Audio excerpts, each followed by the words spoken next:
Well, welcome aboard Perspectief again. You're more than welcome to join me on this journey. Now, we're actually back in Wallingford at the moment. So in the last video, we arrived in Wallingford. This is a different day, a different month even, but we're now in Wallingford and we're going to now make a journey downstream.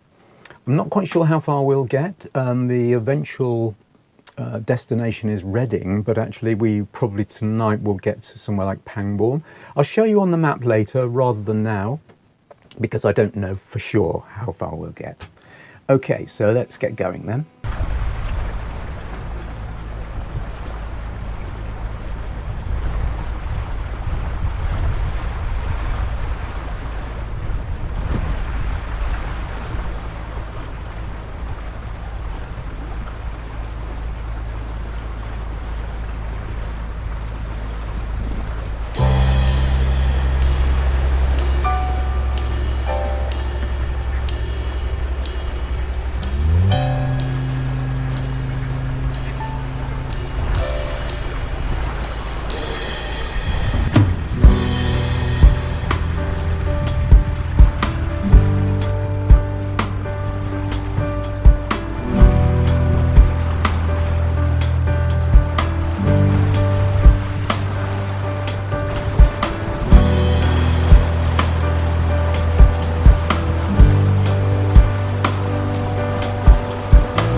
Doing slightly over 4 knots.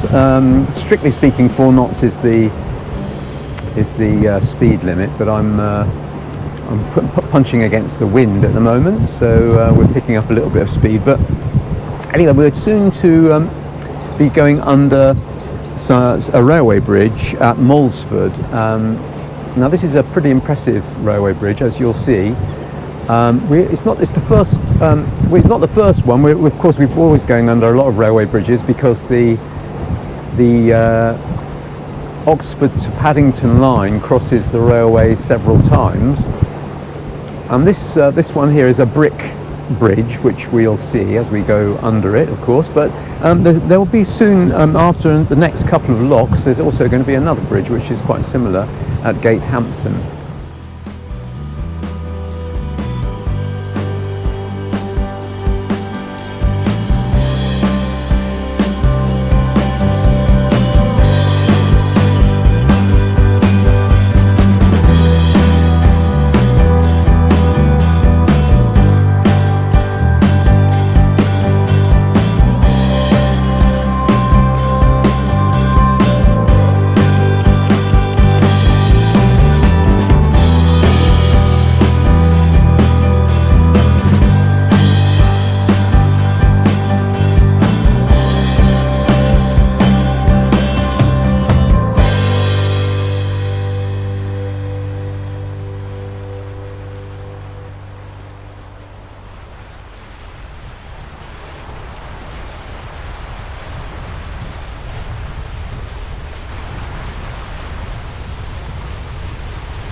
Well, we're just coming up to Cleeve Lock.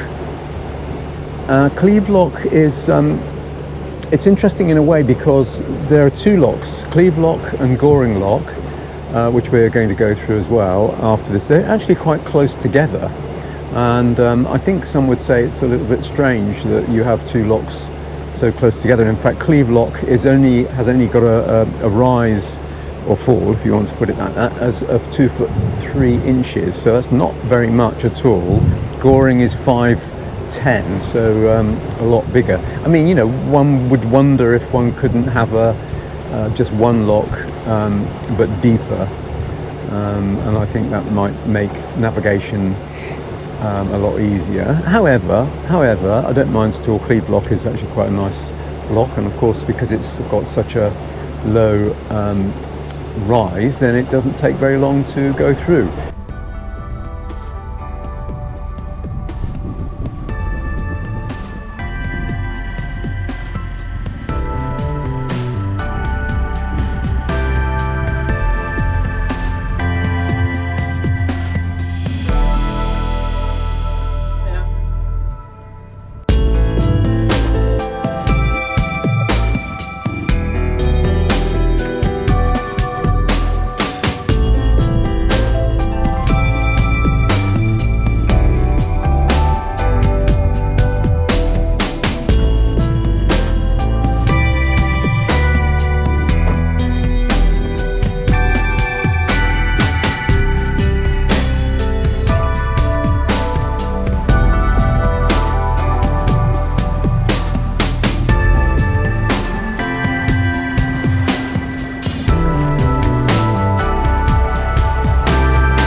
So we're just approaching the railway bridge then at Gate Hampton.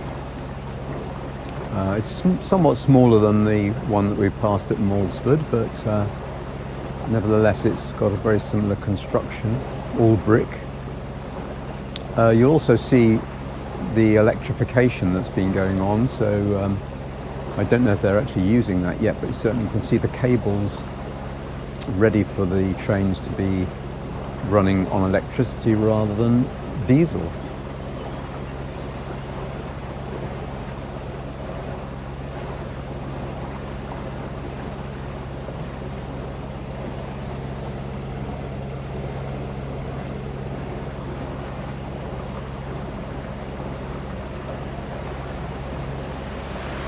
Here we are in the darkness.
Oh dear, a bit of bad news. I can see a blue sign, which means this is on self-service.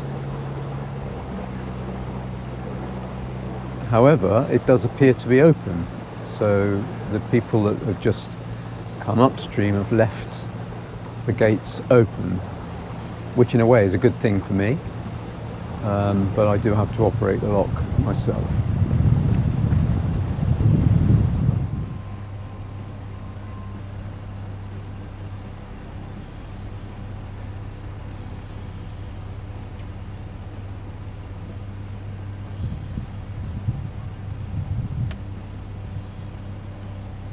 I'm just judging which bollards to use. I need to use one fore and one aft.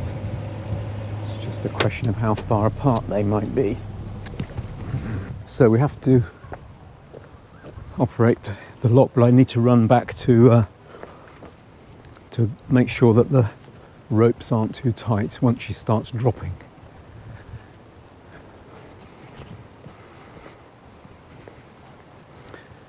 So all we need to do is to open the sluices and run.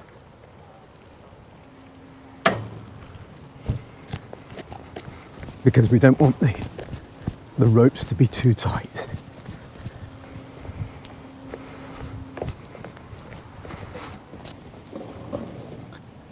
The important thing is not to have ropes that are too tight. You can't tie the boat in the lock and let the water go down, otherwise the boat would then hang on the ropes and possibly even tip over.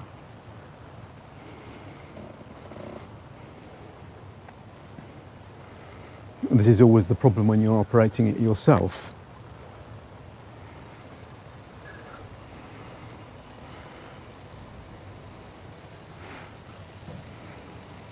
So there is another boat coming upstream.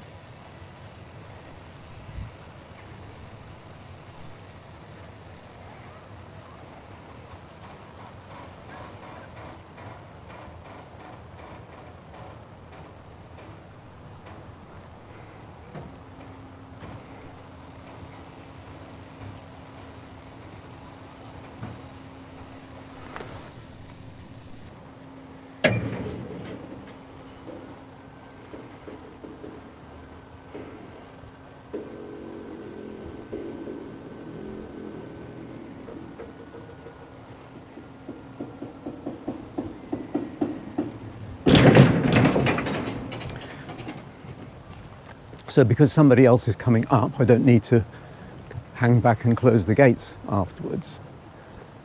So that's always very useful.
So we did actually make it to Pangbourne. We're now tied up at Pangbourne Meadow, and you know, we were lucky enough to find a mooring just perfect for Perspectief, perfect size. We'll actually go out for a little walk in a moment, and I'll show you just where we are. Okay, but let's have a look at the map and see where we've been today. Okay, let me see if I can show you that now. So we started out in Wallingford. We first of all went under the main bridge in Wallingford, and then we came along this stretch here. Now, there is a bridge, a road bridge that crosses the river here. That's actually not on this map because this map is rather an old version. So I've just put a pencil line there to indicate whereabouts it actually is. So we came under there and then past Mungwell Park, and then we were through North Stoke and along here until we reached the Molesford Railway Bridge. So we came under the Molesford Railway Bridge into South Stoke, and then we passed by the Beetle and Wedge pub, quite a famous pub there, until we actually reached Cleeve Lock. So there's Cleeve Lock. Now, if you remember, we did actually have the lockkeeper there with us, fortunately. So we went through Cleeve Lock, and then not a very long way until we reached Goring Lock. Again, the lockkeeper was there and helped us through, and then underneath the bridge at Goring. We actually then tied up here on the left side, on the bank there, on the north bank of the river, in the public mooring places, and then we stopped there for a bit and actually had our lunch. After lunch, we then pulled away and made our passage through here, through Basildon, and we came to another railway bridge at Gatehampton. So we went under the Gatehampton Railway Bridge, and then along here past the woods on the left-hand side go up quite high, actually. So the bank on the left-hand side is quite high. There's quite a big valley here, and we came through here. We then passed, on our right-hand side, we passed Beale Park. That's not actually marked on this map, in fact. And then very close to the main road until we reached Whitchurch Lock. Now, Whitchurch Lock didn't have any lockkeeper, So we had to get ourselves through there, through Whitchurch Lock, and then under the bridge, that's a toll bridge, and then we very fortunately found a mooring place on Pangbourne Meadow, which is where we are now. And we're going to actually go and have a little walk in a moment and actually walk over the bridge that we've just passed under. Well, as you can see, this is our little spot in amongst the trees and the stinging nettles on Pangbourne Meadow. So I think we're going to go for a little walk now. Anyway, all is well with Perspectief. And we're now walking directly into the sun. So let's wait and see when we get to the bridge.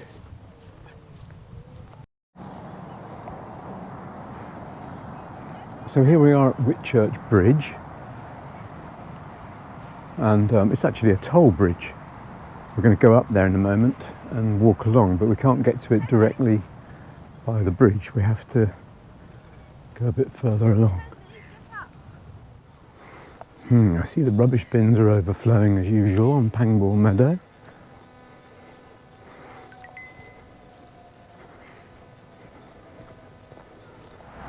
Great hazard here, so we've got to be careful.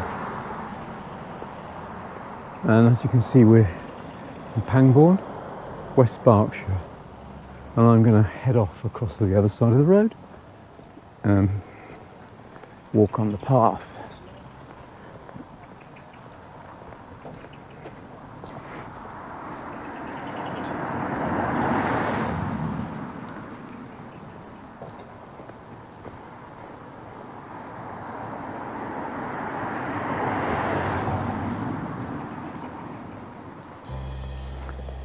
Here we are on Whitchurch Bridge. So let's just turn the camera around. You can see Pangbourne Meadow over there, and Perspectief is way down there. And here,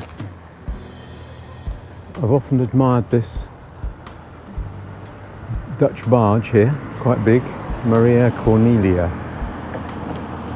It's huge. I've never seen it moving, but it certainly has a prime spot there.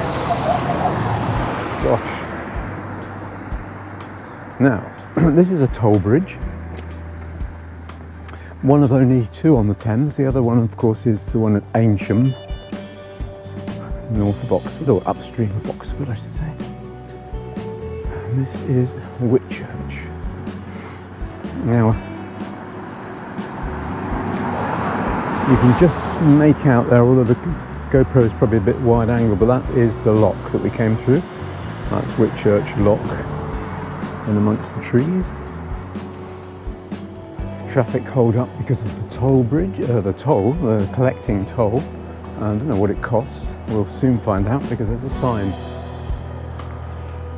60p each way. That's a lot.